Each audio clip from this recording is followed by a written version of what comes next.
Bom dia, irmão. Hoje é domingo 12 de abril, conhecido como domingo de Páscoa, o dia em que comemoramos a ressurreição do Senhor Jesus Cristo.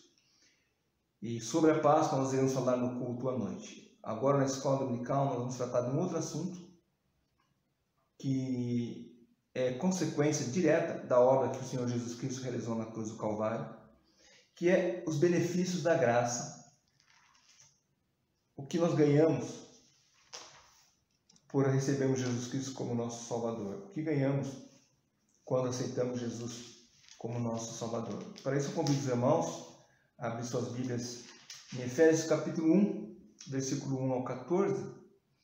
Mas antes vamos orar?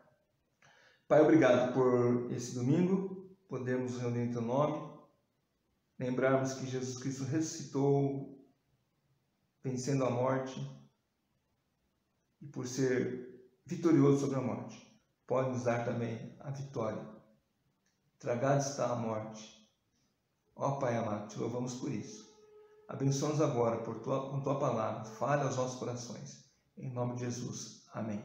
Efésios capítulo 1, versículo 1 ao 14 diz: Paulo, apóstolo de Cristo Jesus, por vontade de Deus, aos santos que vivem em Éfeso e fiéis em Cristo Jesus, graças a vós outros e paz da parte de Deus, nosso Pai, e do Senhor Jesus Cristo.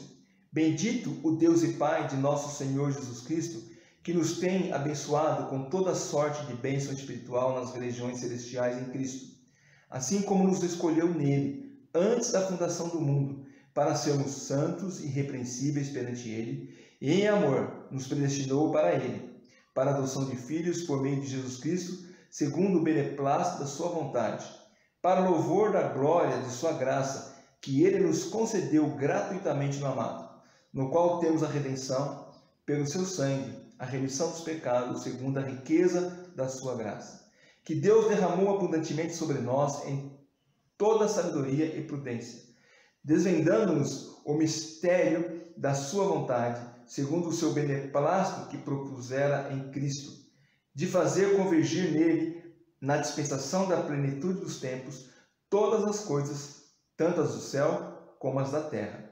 Nele, digo, no qual fomos também feito herança, predestinados, segundo o propósito daquele que nos faz todas as coisas conforme o conselho da sua vontade, a fim de sermos para louvor da glória, da sua glória, nós, os que de antemão esperamos em Cristo, em quem também vós, depois de ouvistes a palavra da verdade, o evangelho da vossa salvação, tendo nele também crido, fosse selado com o Santo Espírito da promessa, o qual é o penhor da nossa herança, até ao resgate da sua propriedade, em louvor da sua glória. Amém. Irmãos, muitos crentes ficam em dúvida a respeito do que vem depois de aceitar o Senhor Jesus como Salvador.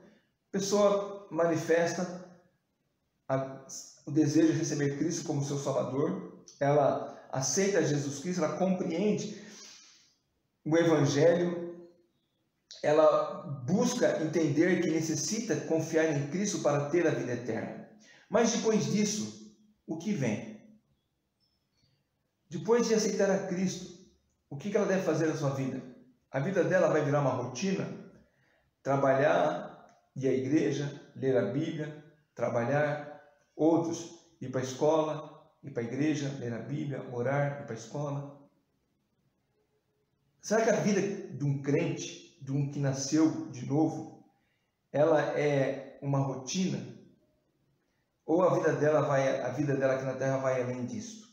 Será que depois de ela ter aceitado Cristo como Salvador, a única coisa que ela tem que fazer é se aguentar aqui, segurar as pontas até o dia em que ela morrer e for para o céu? Ou ela pode desfrutar de bênçãos já nessa vida, bênçãos eternas que Deus nos deu já nessa vida? Então, quando uma pessoa se torna crente, a palavra de Deus diz que ela imediatamente se torna uma pessoa fabulosamente rica. E riqueza aqui não é riqueza material, não estou falando de dinheiro, coisas que duram apenas por essa vida. Eu estou falando de bênçãos espirituais que duram para sempre. Aqui no capítulo 2 de Efésios, o versículo 7, o apóstolo Paulo fala: para mostrar nos séculos vindouros a suprema riqueza da sua graça em bondade para conosco em Cristo Jesus.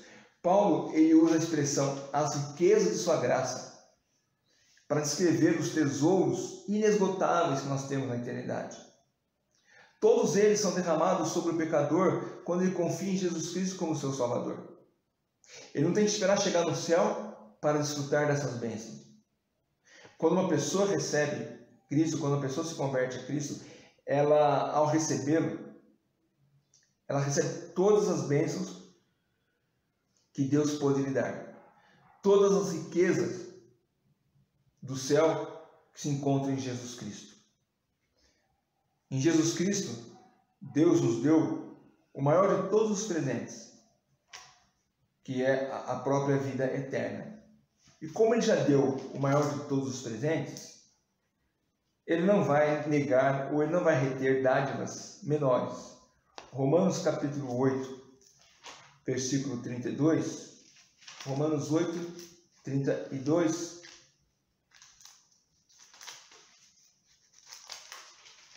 Romanos 8, 32, nós lemos: aquele que não poupou o seu próprio filho, antes por todos nós o entregou, porventura não nos dará graciosamente com ele todas as coisas?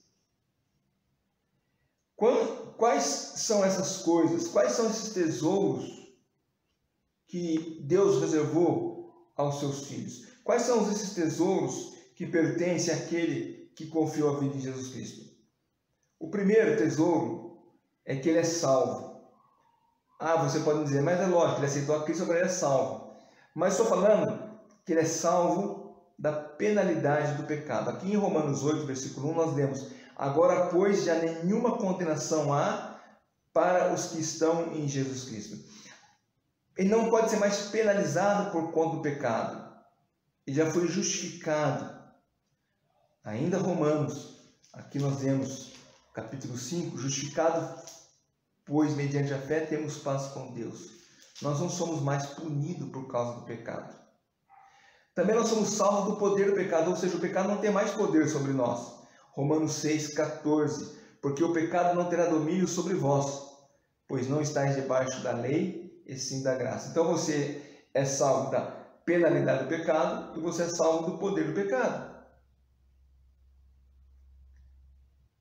E você recebe a promessa de que na eternidade você será salvo da presença do pecado. Porque o pecado ainda ele paira sobre nós. O pecado está aí, muitas vezes somos levados a pecar. Embora o pecado não tenha mais poder sobre nós, nós infelizmente ainda estamos nessa carne e cometemos pecados. Mas 1 João capítulo 3, versículo 2, nós lemos: amado, agora somos filhos de Deus, e ainda não se manifestou o que havemos de ser. Sabemos que quando Ele se manifestar, seremos semelhantes a Ele, porque haveremos de vê-lo como Ele é. Então, um dia, na eternidade, o pecado não será mais presente, e nós seremos salvos da presença do pecado. Nós estaremos salvos para sempre. A salvação, ela é tão maravilhosa que não pode atribuir nenhum valor monetário. A salvação, ela é dada por meio de Jesus Cristo, e nós estamos caminhando para um dia encontrarmos com o nosso Salvador. E aí então, não apenas estaremos salvos da presença do pecado, mas estaremos eternamente na presença do nosso Salvador. Outra coisa que nós temos como bênção, como uma riqueza para a nossa vida, é que quando nascemos de novo, ele nasce do alto. Esse nascimento é um nascimento do alto. Tito, capítulo 3, versículos 5 e versículo 6. Tito 3, 5. Não por obras de justiça praticada por nós, mas segundo a sua misericórdia, Ele nos salvou mediante o lavar regenerador e renovador do Espírito Santo, que Ele derramou sobre nós ricamente por meio de Jesus Cristo, nosso Salvador. Em nosso primeiro nascimento, nós nascemos na natureza pervertida. nascemos em pecado. Uma natureza incurável, decaída, como vamos falar à noite, destinada ao inferno. Quando você nasce de novo, quando você reconhece Cristo como seu Salvador, você recebe uma nova natureza. E essa natureza não vem de você, ela vem do alto, vem do Pai. A própria vida de Cristo em você. E não existe valor monetário algum que possa trazer essa bênção para você. O novo nascimento vem do alto para a sua vida. Não se compra. E você então agora passa a ser um outro cidadão. O cidadão do reino. Você está caminhando para esse reino.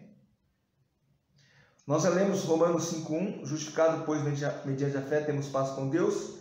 E essa é uma outra grande bênção que nós temos, porque significa que Deus agora declara que somos justos. Ao invés de estarmos vestidos com trapos de imundícia, da nossa própria justiça, agora nós nos vestimos com a justiça de Deus. Essa é uma posição que temos diante de Deus, e ela é tão perfeita que ninguém jamais poderá nos condenar. Paulo fala também em Romanos 8:33, quem intentará acusação contra os eleitos de Deus? É Deus quem nos justifica. Vocês lembram daquela parábola que o Senhor Jesus Cristo contou, em que os convidados tinham que entrar na festa com vestes, e um estava sem as vestes nupciais, e ele foi expulso dali. Por quê? Porque no céu só entra quem está com a roupa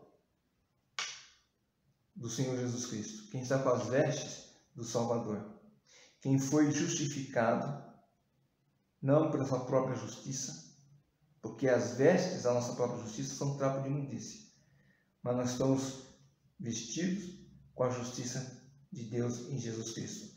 A nossa posição diante de Deus é tão perfeita que ninguém poderá nos condenar. Muitas vezes as pessoas podem nos acusar, apontar o dedo, você que fala que é crente, mas você fez tal coisa. Você não é crente e você viu que você postou na internet? Como eu disse, infelizmente nós estamos sujeitos ao pecado. Mas ninguém pode apontar o dedo contra a nossa justiça que foi estabelecida diante de Deus. E essa justiça que recebemos diante de Deus, ela é muito melhor do que aquela que os homens podem nos dar. A justiça de Deus é eterna e nós podemos descansar nela para sempre. Outra coisa, uma outra bênção que nós temos é que nós somos redimidos, ou em outras palavras, nós somos comprados de volta do mercado da escravidão de pecado. Colossenses capítulo 1, Colossenses 1, versículo 14. Colossenses 1,14, no qual temos a redenção, a remissão dos pecados. Isso não parece algo maravilhoso, estupendo, algo realmente sensacional? Lembrar que o preço dessa redenção foi o precioso sangue de Jesus Cristo. O apóstolo Pedro fala isso ali em 1 Pedro capítulo 1, versículo 18 e versículo 19. 1 Pedro 1, 18, 19, sabendo que não foi mediante coisas corruptíveis como prata ou ouro que fosse resgatado do vosso fútil procedimento que vossos pais vos legaram, mas pelo precioso sangue, como de cordeiro, sem defeito e sem mácula, o sangue de Jesus Cristo. Será que o Senhor poderia ter tanto zelo por um pecador a ponto de pagar tal preço por ele? Sim, ele pagou. Pense nisso. Como nós vamos falar à noite, Deus precisou mandar o seu próprio filho, porque o homem em si mesmo não tinha condições de se salvar. E não poderia ser sangue de animais, ou ouro ou prata, mas o sangue do seu único filho. Nós somos comprados do mercado de escravo, do pecado, né? Aquela ideia de um mercador indo até a praça onde os escravos são vendidos, e ali então ele vai, escolhe e compra aquele escravo. Nós somos comprados pelo sangue de Jesus Cristo do mercado da escravidão do pecado. Isso é redenção. O cristão também recebe o perdão dos pecados. Efésios 1, 7, que nós lemos na leitura inicial, e nós vamos ler novamente, Efésios 1, versículo 7, diz: no qual temos a redenção pelo seu sangue, a remissão dos pecados. Segundo o quê? A riqueza da sua graça. Os pecados são removidos por Deus. Eles foram atirados, a palavra de Deus diz que os nossos pecados foram atirados tão longe que dista entre o Oriente e o Ocidente. Salmo 103, versículo 12. Salmo 103, versículo 12. Olha o que o salmista nos fala. 103, versículo 12. Quando dista o Oriente do Ocidente, assim afasta de nós as nossas transgressões.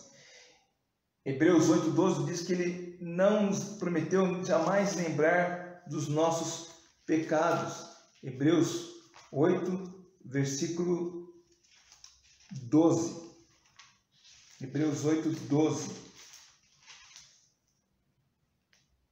Pois para com a sua iniquidade usarei de misericórdia, e dos seus pecados jamais me lembrarei. Tem um outro texto que diz que Deus lança no mais profundo oceano os nossos pecados. Quem lembra dos pecados somos nós. Infelizmente, nós lembramos dos nossos pecados. O diabo ainda nos ajuda, é um forte aliado, ele não nos deixa esquecer. Mas nós devemos lembrar que esses pecados foram perdoados. Nós somos justificados, nós somos redimidos. O sangue de Jesus pagou o preço. Então não temos que ficar preocupados. É lógico, isso não é motivo para pecarmos, mas é motivo para mantermos santo diante de Deus. Mais outra coisa que nós recebemos com a salvação é a reconciliação. Romanos capítulo 5, versículo 10. O que é reconciliação? Sabe quando você era menino ou menina e você brigava com um amigo ou com uma amiga e você falava, estou de mal. E depois, com o tempo, você vai dizer, estou de mal. É assim que fazia? Estou de mal. Aí, com o tempo, lá você resolvia perdoar e reatar as pazes. Então, você fazia? Dava o dedinho, né?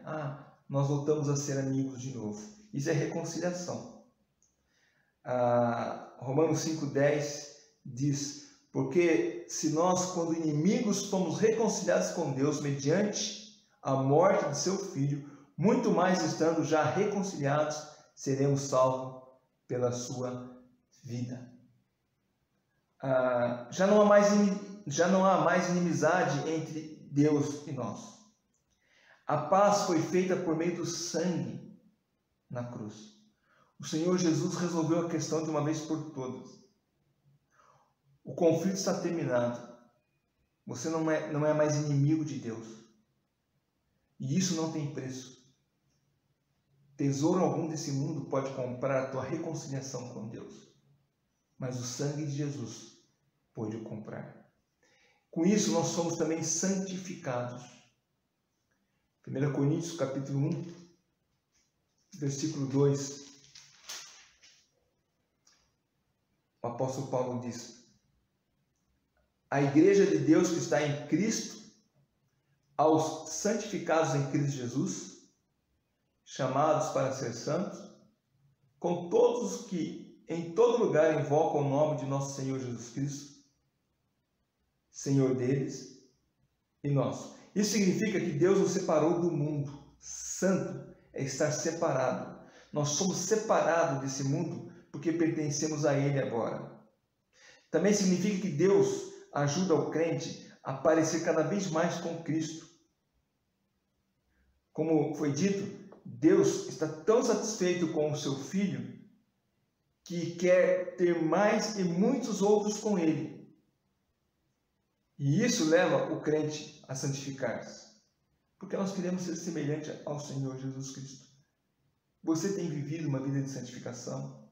Nós somos atordoados diariamente pelo pecado. O diabo não tira folga. E nós somos tentados todos os dias. Mas nós temos uma luta, uma batalha a travar. E nós devemos buscar a santificação todos os dias. Procure isso em sua vida. Esse é um benefício que Deus te deu por meio da salvação em Jesus Cristo.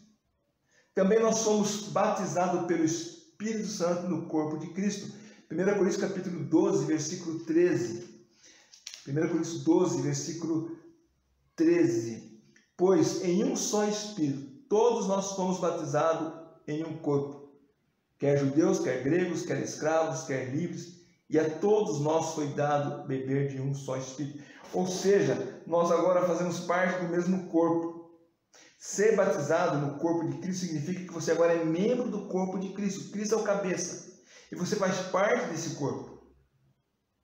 Esse corpo que está espalhado pelo mundo inteiro. Você faz parte desse corpo. Você se torna membro da verdadeira igreja de Jesus Cristo. Essa igreja que nós não enxergamos, que está aí no mundo inteiro. Você se torna membro e você se torna a noiva de Cristo.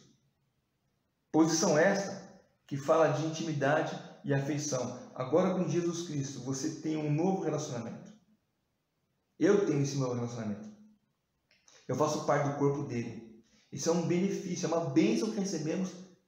Não é depois que eu morrer, aí eu vou estar com Deus. Não, eu já estou com Deus aqui nessa vida. Eu já faço parte do corpo de Jesus Cristo. Eu devo desfrutar disso aqui nessa vida. Não esperar a eternidade, se segurar na cadeira até o dia que Jesus voltar para me levar, e aí então estarei salvo para sempre. Mas viver essa vida já nessa terra.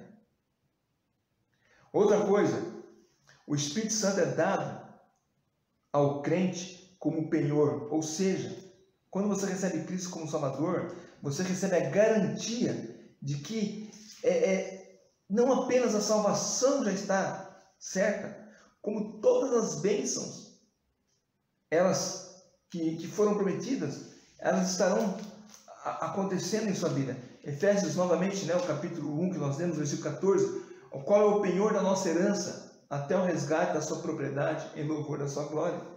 Então, certo como ele tem o Espírito Santo, o crente ele tem o Espírito Santo, e aqui o batismo do Espírito Santo é esse selo que você recebe dele. Ao receber Cristo como Salvador, você é selado, você é batizado. Sabe quando você leva uma carta para o correio sela ele, né, carimba ele, e essa carta então é garantia de chegar ao destino, pelo menos antigamente o correio garantia, né? Mas a ideia é essa, você foi selado e o seu destino está garantido, não há como se desviar dele.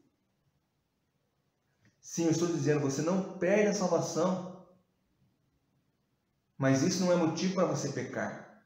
O Dr. Martin Lloyd Jones, uma vez respondendo essa pergunta, quando alguém disse, mas se o crente não perde a salvação, ele vai viver pecando. E ele disse, se tal pessoa pensa dessa forma, nem crente ele é.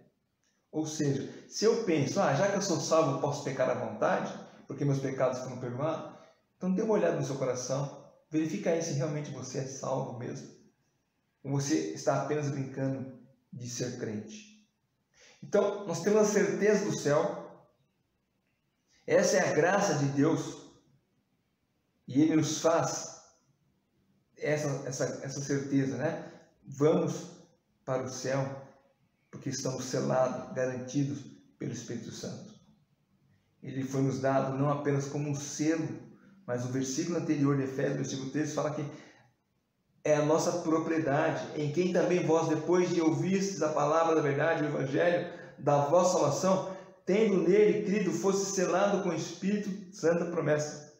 Então o Espírito Santo também é dado como selo de propriedade. Quando o diabo olha, a quem pertence aquela pessoa?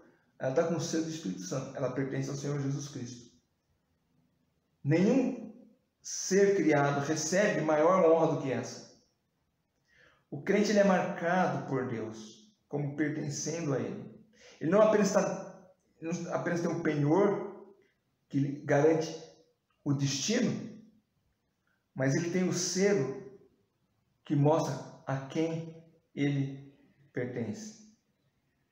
Deus nos deu o Espírito Santo para que o inimigo pudesse olhar e ver que nós somos propriedade do Senhor Jesus Cristo.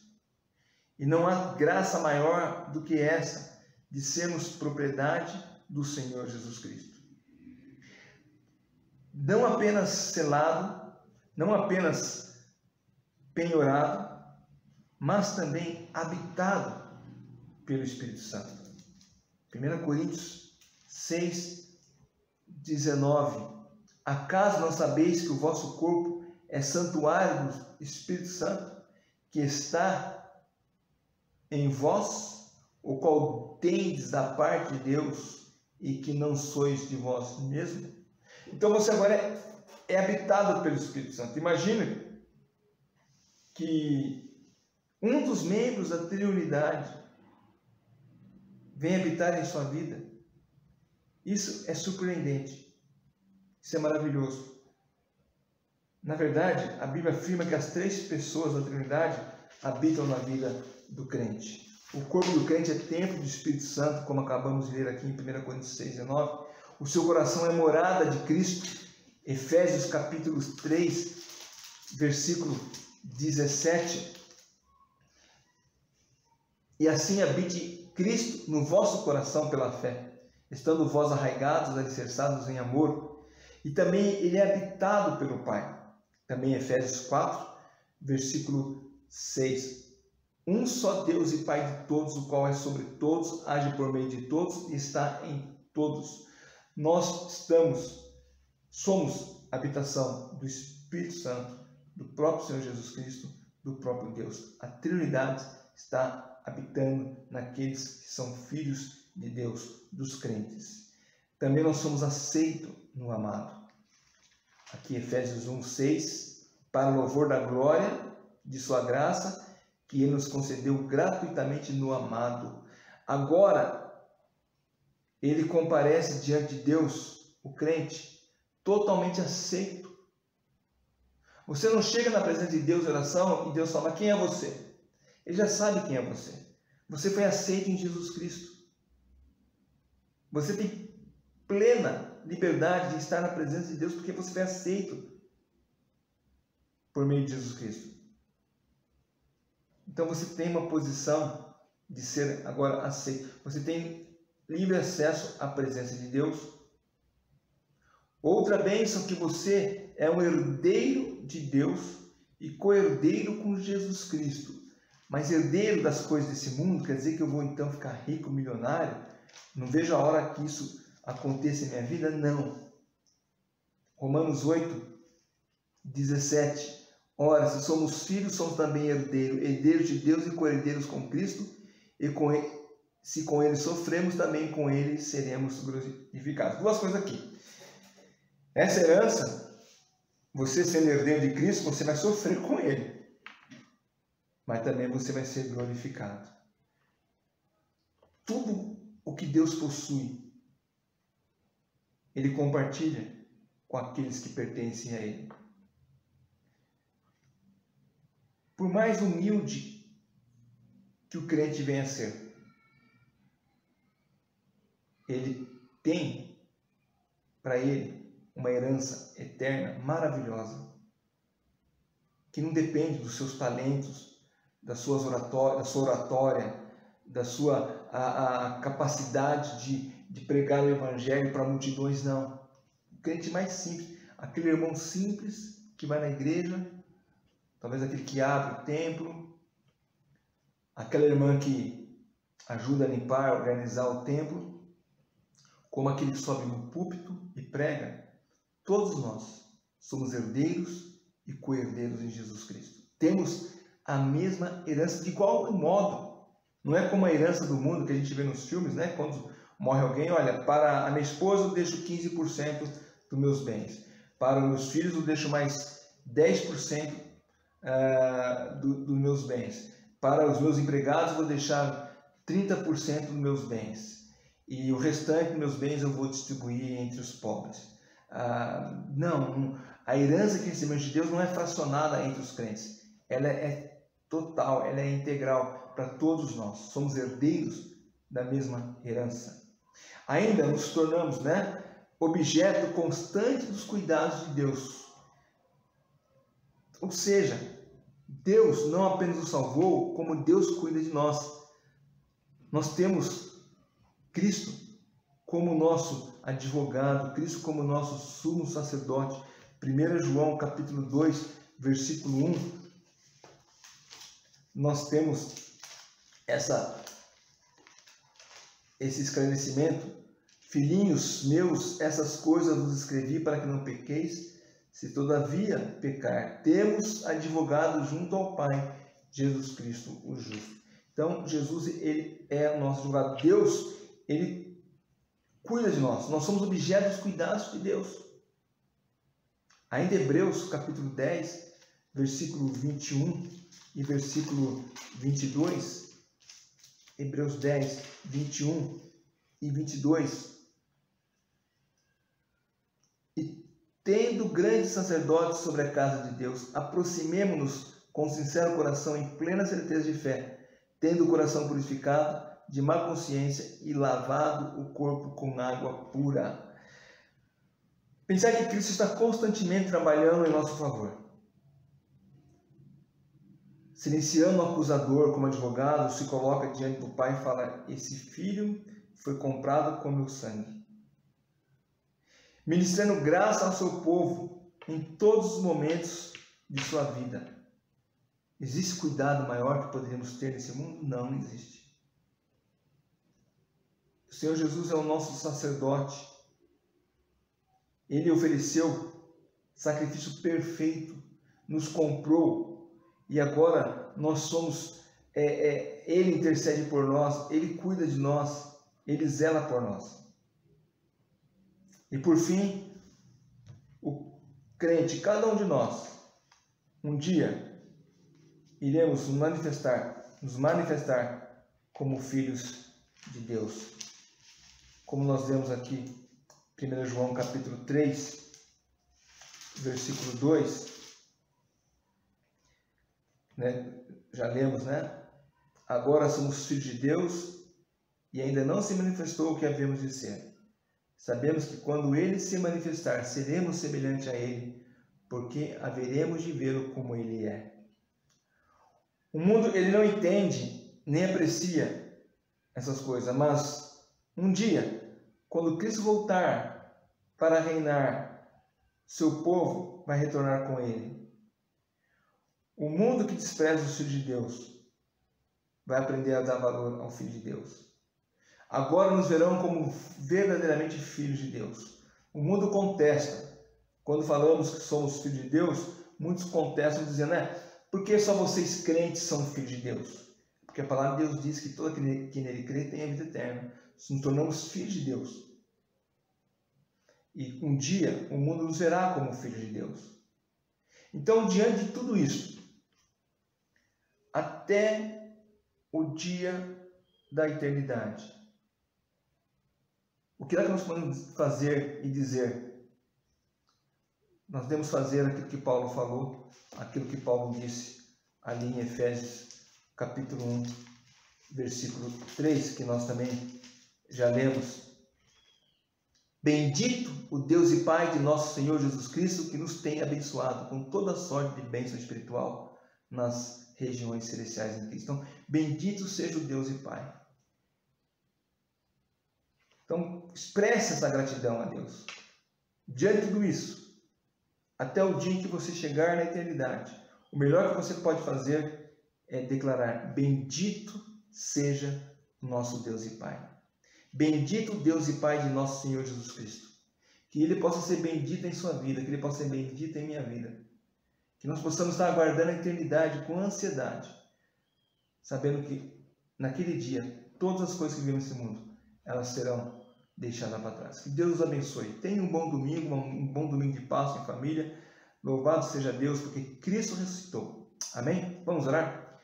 Pai, obrigado por essas maravilhosas verdades. Abençoa-nos, ó Pai, e possamos viver aquilo que acabamos de ouvir. Que nós possamos desfrutar das bênçãos eternas que o Senhor já nos permite desfrutar nessa vida.